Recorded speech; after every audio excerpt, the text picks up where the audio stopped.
গান্ধী মূর্তির পাদদেশে প্রাক্তন সেনাকর্মীদের অবস্থানে এবার অনুমতি দিল হাইকোর্ট। সেনা নিয়ে মুখ্যমন্ত্রীর মন্তব্যের প্রতিবাদেই প্রাক্তন সেনাকর্মীদের এই অবস্থান। কাল বেলা 12টা থেকে বিকেল 5টা পর্যন্ত 225 জনকে নিয়ে অবস্থানে সম্মতি দিয়েছে হাইকোর্ট। তবে হাইকোর্টের তরফে এও বলা হয়েছে যে অবস্থান বিক্ষোভে থাকতে পারবেন না কোনো বিজেপি নেতা, অবস্থান বিক্ষোভে যোগ দিতে পারবেন শুধুমাত্র প্রাক্তন সেনাকর্মীরাই।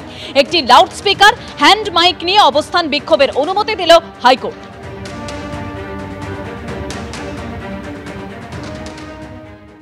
নেপালে প্রাক্তন প্রধানমন্ত্রীকে সেখানে যেভাবে মারধর করা হয়েছে, উপপ্রধানমন্ত্রীকে রাস্তায় বের করে লাথি মারা হয়েছে, এই যে নেপালের নৈরাজ্য, তা নিয়ে সরব হয়েছেন মুখ্যমন্ত্রী মমতা বন্দ্যোপাধ্যায়।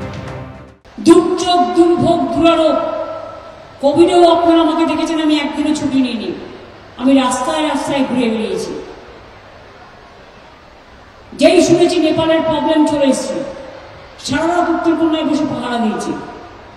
আশা করি শান্তি ফিরে আসবে। মনিটরিং করব।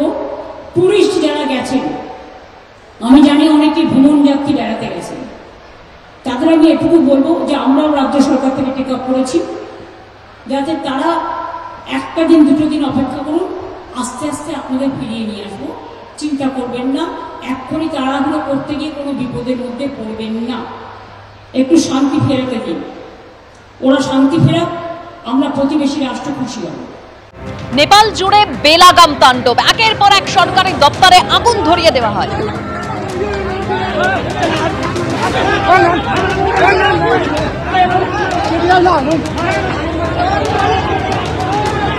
আর কি বললেন মুখ্যমন্ত্রী মমতা বন্দ্যোপাধ্যায়, রাখবো আপনাদের সাথে। টুইটার, ইউটিউব সব দেখবেন, ফেসবুক, কিন্তু মনে রাখবেন সবটা কিন্তু ঠিক নয়।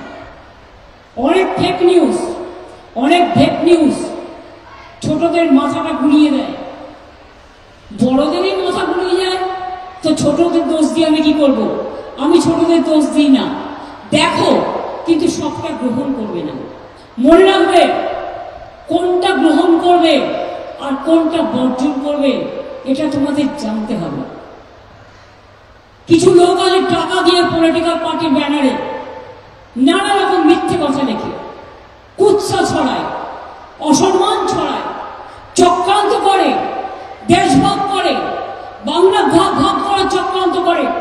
অন্যায় তো অন্যায়, এটাকে সাপোর্ট করার কারণেই আসে না। কিন্তু বলুন তো, একটা অন্যায়ের বদলা নিতে গিয়ে তুমি আরেকজনকে জ্বলন্ত জীবন্ত পুড়িয়ে মারবে, এটা কিসের রাজনীতি? এটা কিসের রাজনীতি?